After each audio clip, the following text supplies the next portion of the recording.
Welcome to சுடுதண்ணி. இன்னைக்கு நம்ம வீடியோவில் ஒரு சூப்பரான உருளைக்கிழங்கு பட்டாணி குருமா தான் பார்க்க போகிறோம். இது குருமான்னு சொல்கிறத விட ஒரு கறி டைப் ரெசிபின்னே சொல்லலாம். ஏன்னா அது ரொம்ப தண்ணியாக இருக்காது. உருளைக்கிழங்கெல்லாம் சேர்த்துருக்கனால கொஞ்சம் திக்காகவே இருக்கும். அதுவும் இந்த சப்பாத்தி பூரி கூட சாப்பிட்றதுக்கு செம்ம காம்போவாக இருக்கும். இது பண்ணுறது ரொம்ப ஈஸி. இதோட இன்க்ரீடியன்ஸை நான் டிஸ்கிரிப்ஷன் பாக்ஸில் கொடுக்குறேன். இப்போ வாங்க சேர்ந்து சமைக்கலாம்.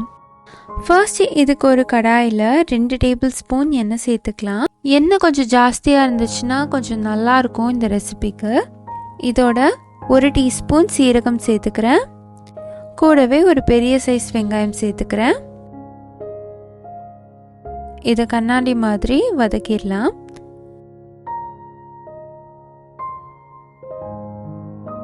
வெங்காயம் வதங்கினதும் இதில் 1 டீஸ்பூன் இஞ்சி பூண்டு விழுது சேர்த்துட்டு அதையும் பச்சை வாசனை போகிற அளவுக்கு நல்லா வதக்கிக்கோங்க.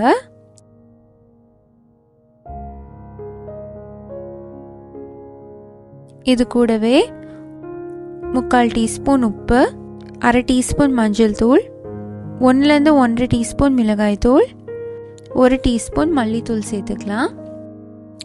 நீங்கள் உப்பு தேவைப்பட்டுச்சுன்னா கடைசியாக கூட சேர்த்துக்கலாம். ஏன்னா நம்ம உருளைக்கிழங்குலாம் சேர்க்க போகிறனால உப்பு கொஞ்சம் அதிகமாக தேவைப்படலாம். நீங்கள் டேஸ்ட் பண்ணி பார்த்துட்டு கடைசியாக சேர்த்துக்கோங்க. இது நல்லா மிக்ஸ் ஆனதும் இதில் 2 பெரிய தக்காளி சேர்த்துக்கலாம். இதில் கொஞ்சம் அந்த புளிப்பு டேஸ்ட் இருந்துச்சுன்னா ரொம்பவே நல்லாயிருக்கும். அதனால் 2ஆக சேர்த்துருக்கேன்.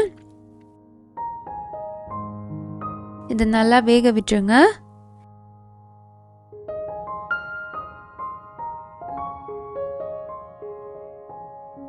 இப்போ தக்காளி நல்லா மசிஞ்சு வெந்து வந்ததுக்கப்புறமா இதில் நம்ம தேங்காய் பேஸ்ட் சேர்க்கணும்.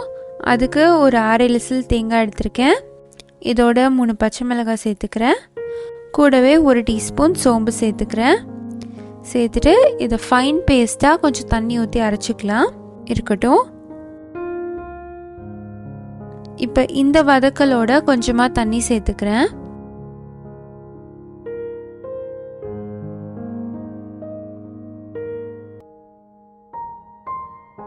தண்ணி சேர்த்து கொஞ்சம் கொதித்து வரும்போது நம்ம அரைச்சி வச்சுருக்க தேங்காய் பேஸ்ட்டையும் அதில் சேர்த்துடலாம்.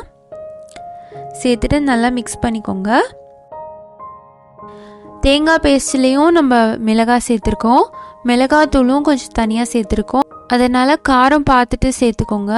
மிளகாத்தூள் ரொம்ப ஜாஸ்தியாக ஆகிடக்கூடாது. நீங்கள் வேணும்னா கடைசியாக கூட சேர்த்துக்கலாம். இது நல்லா கொதிச்சு வரும்போது இதில் 2 வேக வச்ச உருளைக்கிழங்கு சேர்த்துடலாம். தோலெல்லாம் எடுத்துகிட்டு கட் பண்ணி சேர்த்துக்கிறேன்.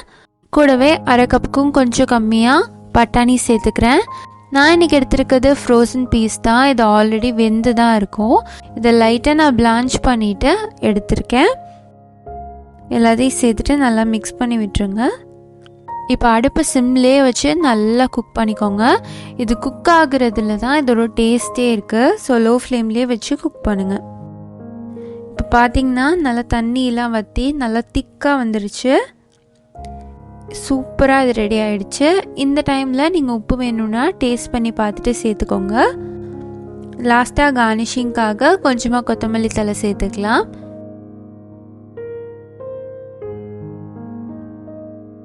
நம்மளோட சூப்பரான உருளைக்கிழங்கு பட்டாணி குருமா ரெடி ஆயிடுச்சு.